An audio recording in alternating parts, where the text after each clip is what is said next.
Good morning and welcome to the VolleyPod. How are you today, Todd? Doing well, Davis. Good to see you. What's been happening? What's to let you back in school? Back in school, doing well. Lost my voice, watched a bunch of volleyball games this week. Was stoked. You lost your voice watching volleyball.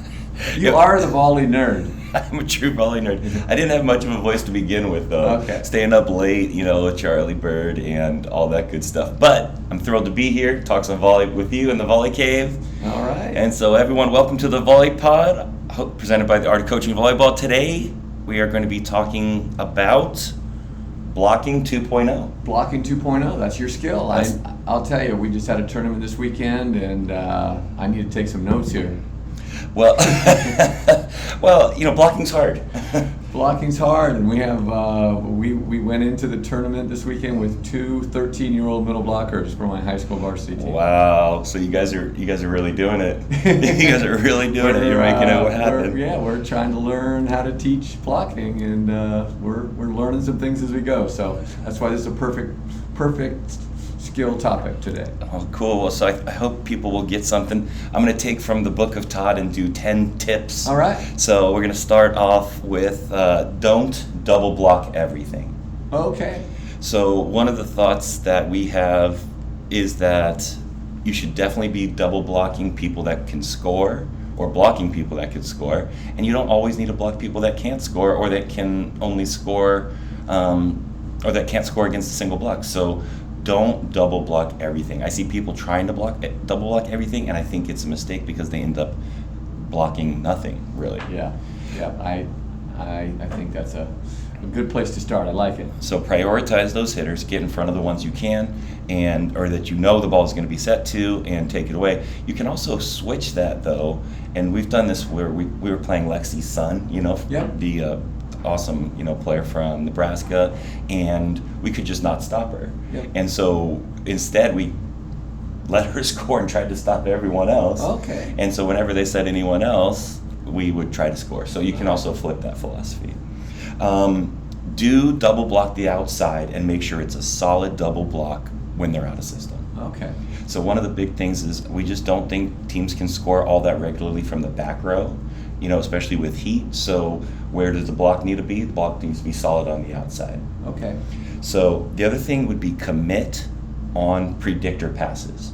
So commit would be I'm up on the middle, basically committing myself that if she gets set, I'm already basically in the air. And this is only, in my opinion, for the high school and lower level teams to be probably used on these predictor passes. You probably don't want to be commit blocking unless it's super duper fast. And one of these predictor pass scenarios, which is basically like perfect pass, tight to the net, it looks like the middle is going to get set, and they probably will. Yep. So commit, okay? And you can also half commit where you kind of go in the air, or you put your hands up and show, stuff like that. But really just if the pass indicates that they're going to set middle, go ahead and commit because they probably will. Okay. Okay. Pretty simple. So far, so good, right? Straightforward. Yeah. I like it. I just like the idea of having some simple rules where we can help players because there's so much stuff going on. I'm telling you, we have these young middles, and you start thinking about everything they're processing, and it's a lot.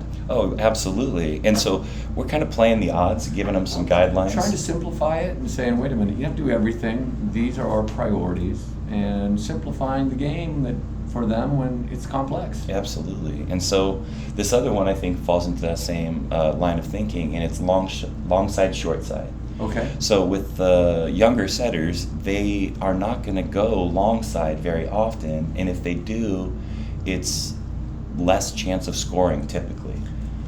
I heard a new one. Did I tell you about Jack and Jill?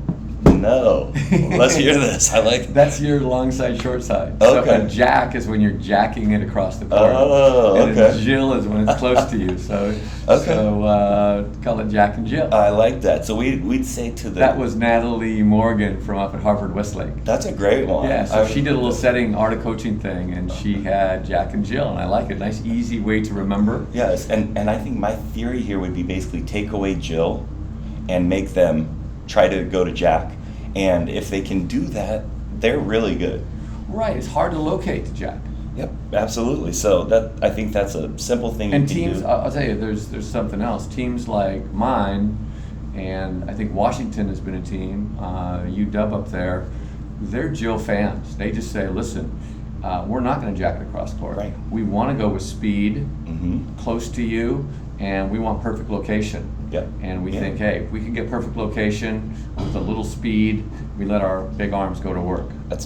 And that makes a lot of sense. So really cool. I like that. The other thing, this would be tip number 5, would be don't block the back row.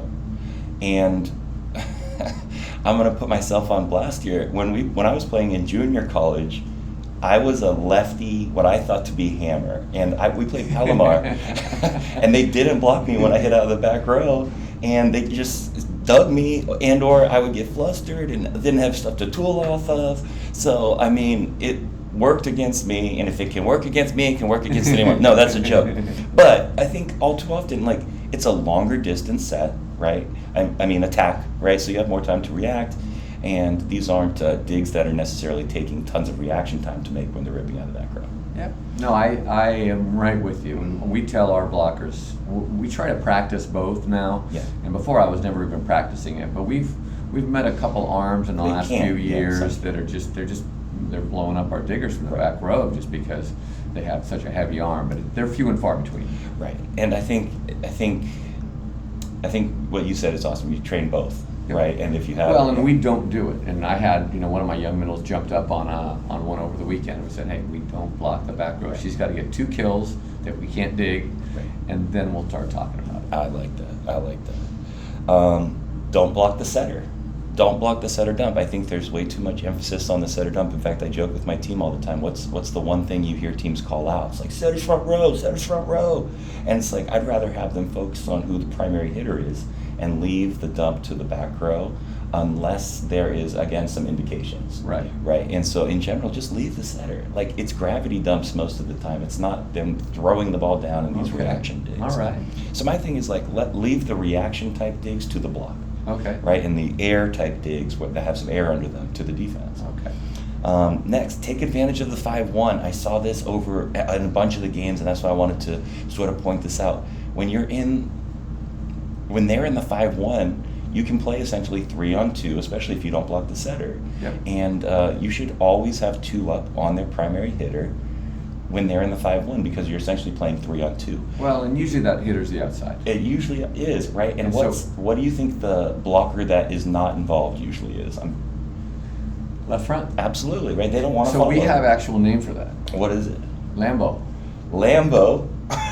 You know what that is? No, I like So it. Lambo starts your left as middle blocker Oh. with an O at the end. I So it's like Lamb, it. left as middle blocker with an O at the end. So I it's like Lambo. that. We're in Lambo. Hey, you're blocking middle as a left. Yes. And then we're just releasing our middle to the outside. That's a great name, and they'll remember that. So cool. And then the other thing we do is we name the idea of that middle cheating on everything. We call that hedging.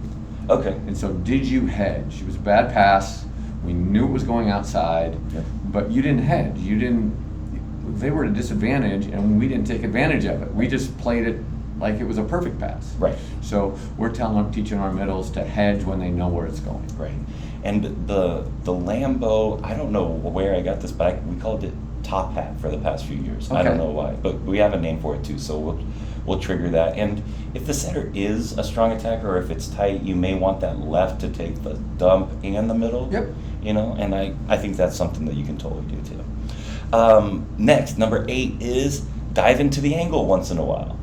So I think so many young blockers, especially once they start getting physical, they still just go straight up, and both their hands are just, parallel lines. Yep. And diving in basically means you show the angle, and at the very last second, you jump to your left and let your hands get outside your body line. So you show if you're blocking, let's say left side, you show the line and then jump to your left into the middle.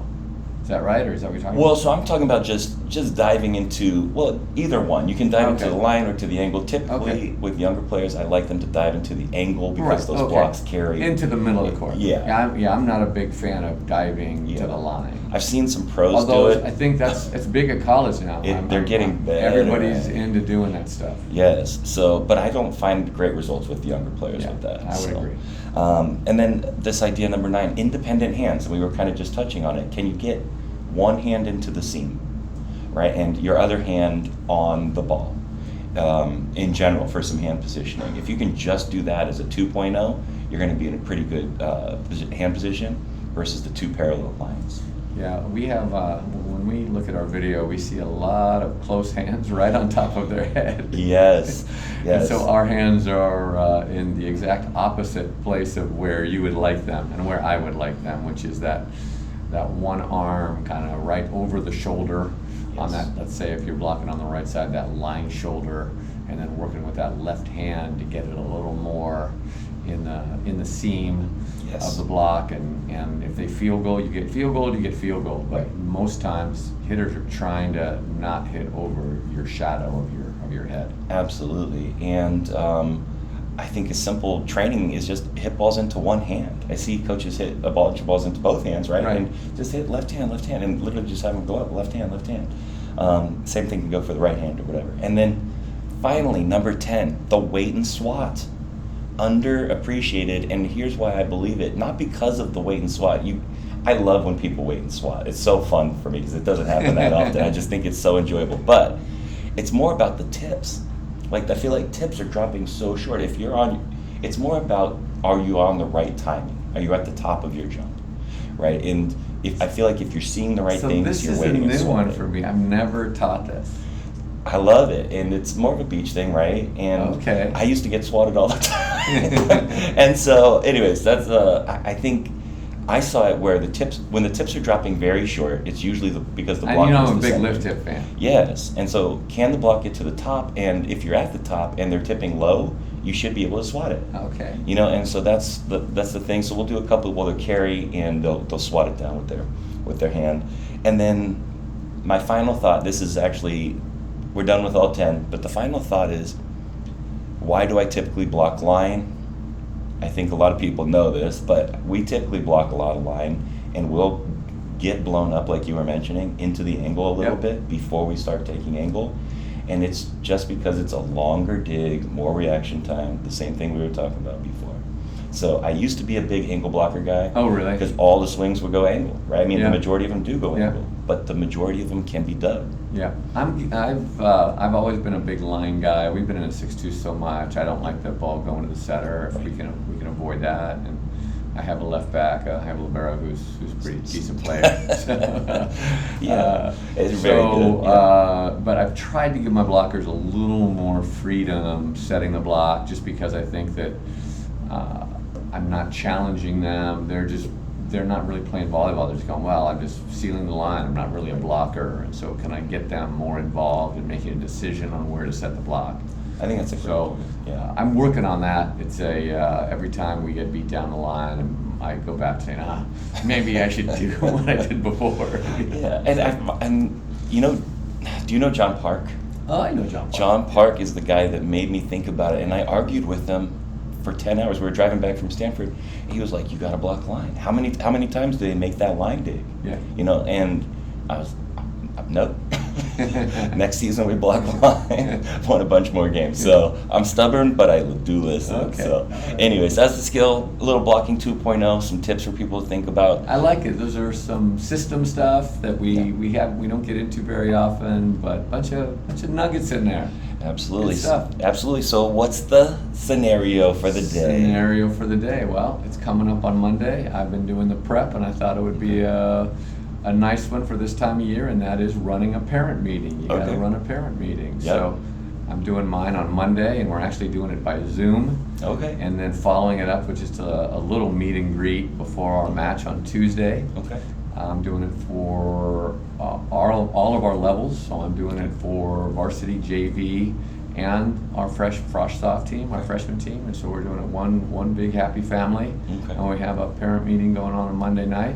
I have a little PowerPoint I've been putting together, and I Nice. thought this would be a good time to go through some of the do's and don'ts, some of the things that I've been thinking about with this meeting to try to get it to be a valuable information for parents, but also philosophically get people in line. And I think we talked about before that, hey, being a sports parent is hard. Yeah. It's hard. And can I make that easier for them? And how do I do that? Can we form this partnership to have a great season for our team? Right. Okay. For the Perfect. kids. So, number one, we start with our school mission. School mission and vision. So I like that. immediately the first thing that parents see when they come in is, wait a minute, this isn't something, we're not talking about chasing championships, we're not talking about what we've done in the past, how our success, none of that. It's, hey, what is our school's mission? And our school's mission, I just have it right here, we nurture students of intellect and character to think independently, learn collaboratively, grow their sense of self, and act with greater purpose. Okay. So, hey, Yeah. great kind of multifaceted mission of the school, but my volleyball program, the volleyball program that I'm in charge of, that's my job, I am part of the school. Right. And so that has to be up there. And I That's think right. when we talk to parents and reminding them of this greater purpose, and so we start right off with that. So mission, vision to start, and then we get into specifically the volleyball program, purpose and goals. And the purpose, I'll just read it to you. Our purpose, have fun growing together into the best players, the best teammates, and the best people we can become.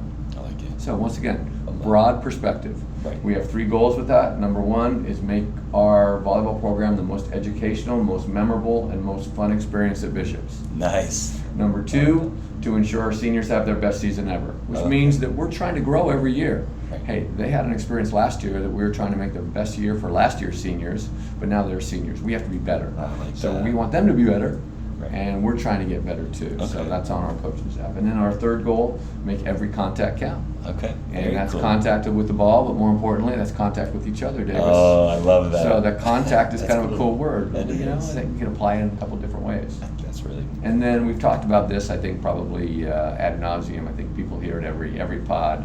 We have values in our program, and they're ETA, effort, teamness, attitude, and everything we have is really based on those 3. Well, and I think that the fact that you start with purpose, tie it to values, the school, all that stuff, it's just so critical, right? Like the fact that you keep mentioning, oh, we talk about team values. Oh, we talk about team values. Like, it's important.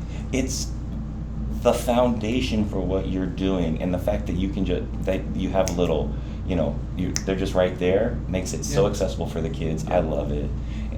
Super important. Well, if we think about, problems if we've had with parents not kind of being on the bus or whatever, and if this is clear in the beginning, at least it allows us to have this foundation. Where Yes. we can go back and they're talking about playing time, we're saying, well, this is the value, we have values, and hey, we have their life skills. There's gonna be some adversity, there's gonna be some disappointment, there's gonna be some sacrifice. Yes. We know those things because we talked about them on day one. The Yeah. kids know them, and we talked to you about them. So from there, we get Sets it up. into Yeah. expectations and the other stuff that I'm kind of skipping. We have some contacts in our athletic department, things like that. I'm just skipping over that stuff. And we have a 3-part expectation list. Okay. So the first one is player expectations. And this starts with, hey, it's a graded class, so they have to be on time, they have to be there every day, they have to communicate with the coach directly. We're not into lawyers like, oh, I told Sammy to tell you that I wasn't going to be there because I'm with a math teacher. No, Right. no, it's not Sammy's responsibility if she forgets. It's your responsibility. So you need to contact the coach. And, kids text, I take texts from kids. Right. And if we're getting together before practice and somebody's not there, the first thing I do is look at my phone. I'm like, oh, Audrey's with their math teacher because she's got a test tomorrow and she's got to be there. And I go, okay, so that's where Audrey is, and I let the team know, and we go, hey, that's part of, we have, that's a Some reason. understandings upon that, Hey, yeah. that's a reason that there are academic stuff that they have to take care of. So Yep. anyway, that's first. We talk about being committed to our ETA philosophy. We talk about the players, we're going to ask them to make personal sacrifices, and they're not going to be the same. We might ask somebody to change a position. We might ask somebody to not play a lot. We might ask somebody to lead when they're not comfortable leading. That's a good point. So there's all kinds of things we're going to ask players to do to get them out of their comfort zone and try to grow. And that gets back to this personal growth. I love it. Sportsmanship. That's part of what we do. And we're into this thing we can talk about another time where we're in this thing as far as integrity, calling on touches. That's probably a subject for another pod. We can get into that. Okay. But I think sportsmanship is, and once again, that's not, I don't think everybody should be doing that. I think, we've talked about it. We can get into that another time. But anyway, sportsmanship. Refs are going to make mistakes, and once again, if we don't make mistakes, then I think I can look for perfect reffing. But until my team plays a perfect match, I can't look for perfect reffing. Yeah. Okay. And then lastly, we're going to take responsibility for our performance. We're not going to blame refs. We're not going to blame the other team. We're not going to blame players who are ill. We're going to take responsibility. Hey, we lost. We're going to get better next time. Right. And so from player expectations, we go to coaches' expectations. So I think this is the big part that I think a lot of programs forget, and that parents have to know that, wait a minute, we have expectations as well, and they have things they can expect from us, such as we're going to begin and end practice at posted times. We're going to be organized, knowledgeable, and willing to improve. We're going to model that effort, teamness attitude. We're going to provide a positive learning atmosphere. We're striving for a 5-to-1 ratio. Now, that's a striving, and for me, that's tough. But I have a guy like DJ who's at 10-to-1, so he can balance me. We'll communicate with each player regarding her role in the team. That's part of my responsibility. We encourage player communication. That is, if a player comes to me, I know that's hard. The first thing I'll say is, thank you for coming to me. So the door's always open. I have to be a model of good sportsmanship. I'll take responsibility for the team's performance. Hey, we lost yesterday. I said, hey, we got to get better as coaches. We got to, because there's some things we didn't do well. We just didn't prepare you guys. It's not your fault. It's just we didn't do it. But we'll do it, and we'll get better. And then this is the last one that I want to read this one too. I think you might like this one.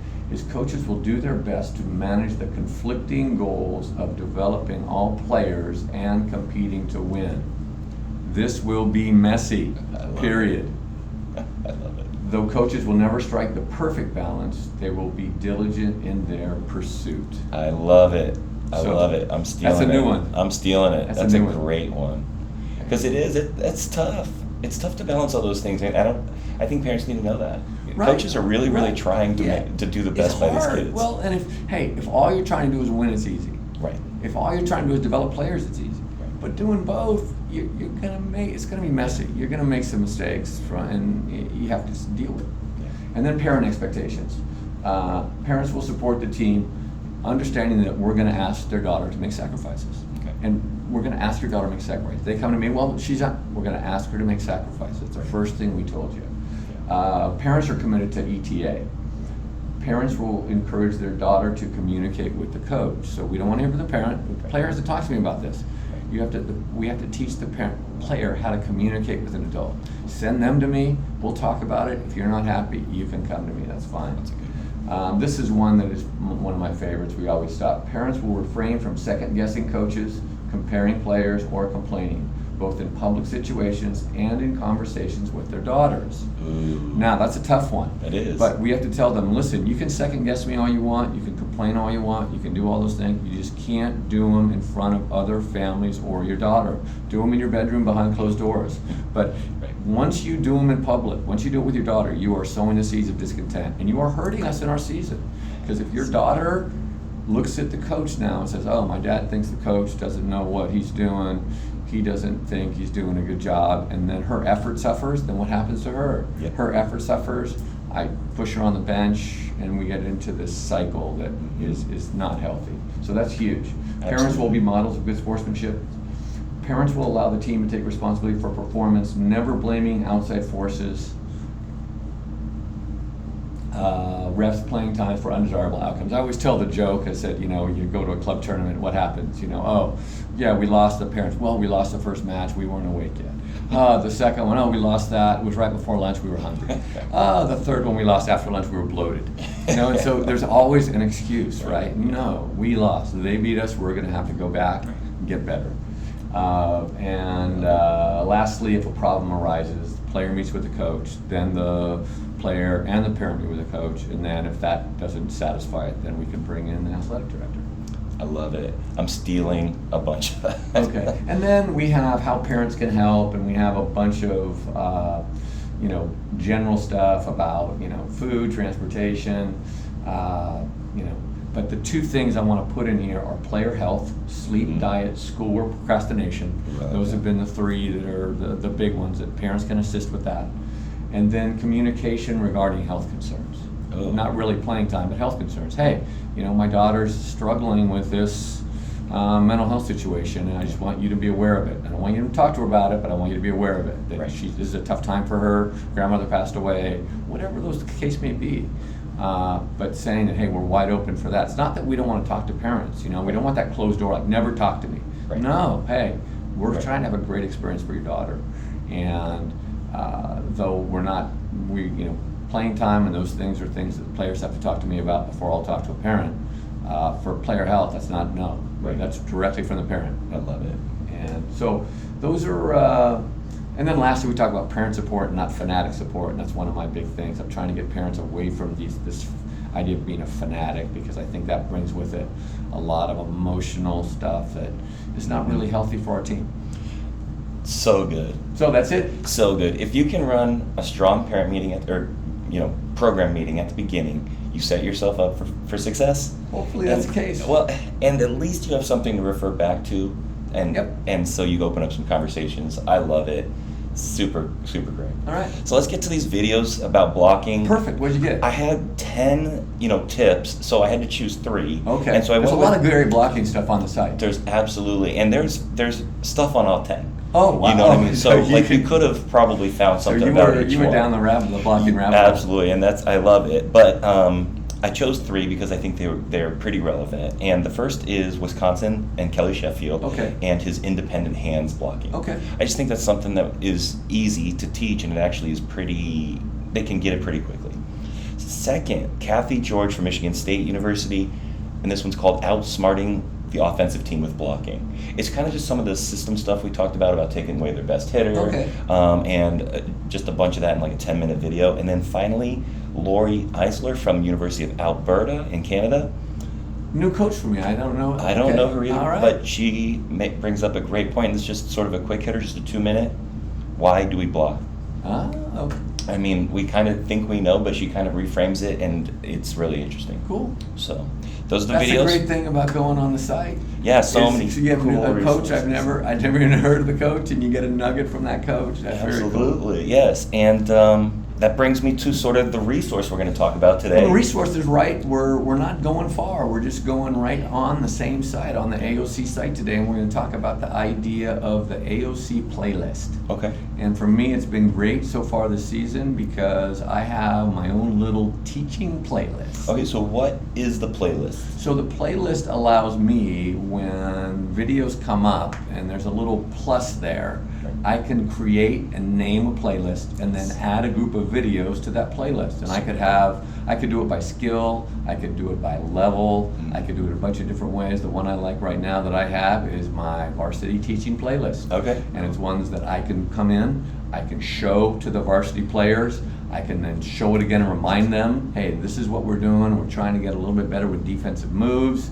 We're showing some defensive video. Hey, this is what the best defensive players look like when they're digging. This is what they don't look like. And we have, so I can kind of compare it to some of the things that we're doing in our video. So the playlist feature allows us to kind of put everything, one-stop shopping, organizes some things, whether you're doing it skill-wise, teaching, I did it for Starlings in the past. I did a playlist for Starlings coaches teaching passing. Okay. And so we had playlists for that. So we did a bunch of great ones. So that was it. That sounds really cool. We hit a bunch of awesome stuff this week. We hit blocking 2.0. We talked about the first parent meeting or program-wide Yep. meeting. And you can, as always, you can check out the videos on the Art of Coaching Volleyball's website. And make a playlist. And feel free, make a playlist. Tell us how you use it. And it's totally useful. We both use it all the time. So, right on. Thanks a lot, Todd. All right, Davis. Well done.